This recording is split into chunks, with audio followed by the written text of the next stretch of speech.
to my film and TV channel. Hope you're all staying safe and well. A little bit of Denzel today. I've had a little bit of Denzel Washington for the last time apparently, but we've heard that before, haven't we? Of course, the end of a franchise, although it's only a 3-part franchise. I'm going to have a quick look at the Equalizer 3. Please, if you are new to the channel, push that subscribe button. Push the bell notifications, everything film and TV, of course, reviews, information, blogs, previews, you name it. We try and do it on here, and you can jump on board and join us and leave your comments. They'll be all very, very welcome. And if you get a chance, just guys, give us a little thumbs up, press that like button as well. It's always been much appreciated. Yes, a 15 certificate, yes, I can understand that. 109 minutes, yeah, probably could have knocked 10 minutes off it, but it's okay. If it's Denzel, we can suffer for 109 minutes, less the credits, of course.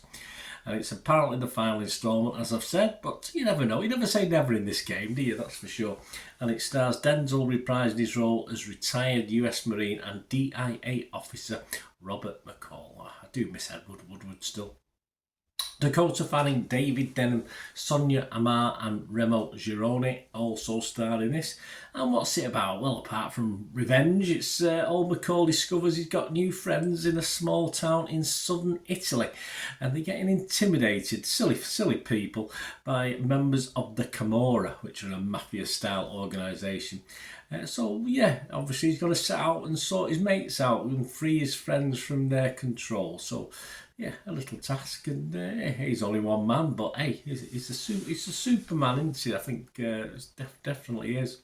Filming of this took place on the Amalfi Coast, very, very nice in Italy, and then moved to Naples and Rome as well. This was released on or around the 1st of September 2023, so as I'm recording this, on the 4th of September 2023. It's been out for 2 or 3 days. And so we have some scores on it. We have a Rotten Tomatoes 75% positivity score. That's based on 97 critics at that date that I've just mentioned. An average rate of 6.1 out of 10, which is fine. 73 fresh, 24 rotten. The consensus of the website says another entertaining outing from Antoine Fuqua and Denzel Washington. The Equalizer 3 mostly makes up for its formulaic story with generous helpings of the cathartic action. Yes, it's always nice to see the good guys doing what good guys do against bad guys.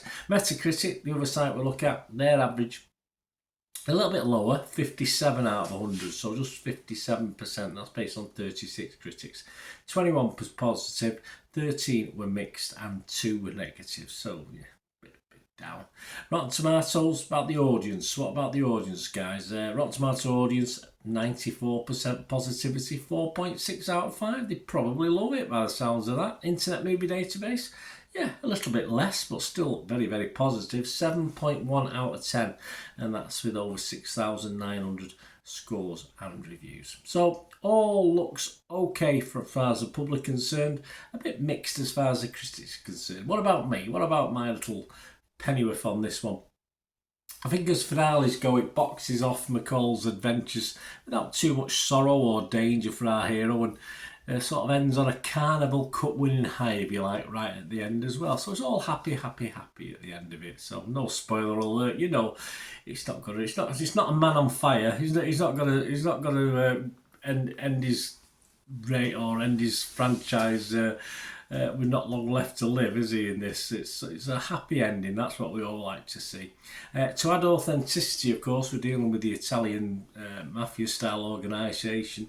There are plenty of subtitles, so be warned if you're not overly fond of them. There's quite a large chunk. I would probably say 30 to 40%, probably near 40% subtitles, obviously, for that, which I don't mind for authenticity, but it can be a bit of a pain, you know, having to read the subtitles. I know a lot of people don't like doing that. I do love it, of course I love it. I think we all love it, don't we, when the bad guys get what's coming to them. We all sort of, well, I do anyway, want to be Jack Reacher or McCall defending the little man. That's what I'd love to do, you know, if someone's getting picked on, I'd love to stand up for him, but I'm not like that. I can't do that because I haven't got, you know, I don't mind having a go, but I'm no action man. I'm no Jack Reacher or McCall in this situation. I do get a little perturbed though when kids in these films have guns pointed at their heads. For me, it's lazy writing. We know they're evil, bad men. But this is just, for me personally, it's just a personal opinion. It's always a step too far, as I say. It just smacks of lazy writing for me, doing that. Thankfully, it's only the threat, but it still makes me feel a little more uncomfortable with when this is in it.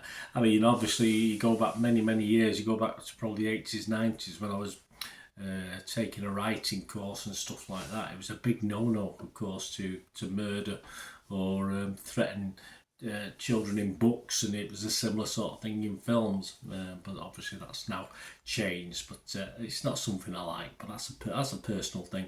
Washington, yeah, still looks and moves well for his age, although his movement is nicely hindered in this because he gets sort of wounded at the start of the film, so he's a bit limited to what he can do. But it's sort of why not? It's good, but he's still sharp. He's still sharp though when it comes to it, even when he's sat down, which a couple of times. Apart from McCall, sadly, I didn't really invest that much in any of the other characters. Not a lot of backstories. Perhaps a couple that were okay, but it's always concern for a revenge thriller for a movie. If you don't really invest in too many of the characters, if you don't really care for the people in trouble, what's the point? It sort of ruins it a little bit. It's not to say I didn't care totally, but yeah, I perhaps could have cared a little bit more. But a simple story, Washington on top of his action game, of course, in this, and an okay end to the threesome for me. So my scores for this one, I'm going to be positive. It was Metacritic. I'm going to be fresh, Rotten Tomatoes, and I'm going to give this my basic watchable score. No bells and whistles. I'm going to give this a 6 out of 10. No bells and whistles, and it's possibly based on this correct to call time on this franchise. Although it could have legs. A little bit more thought went into it, but hey, it's probably right at this point in time. Well, no doubt we'll see Washington doing other little things, perhaps not so much actiony, but why not? Because he's still quite capable, he still looks fit and capable, so yeah, why not? But obviously not as Mr. McCall anymore. Well, so they say. Anyway, thanks for watching, guys. Let me know what you think. Great to hear from you. Until we meet again, well, that's one thing, don't I? Please stay safe, everyone. Bye for now.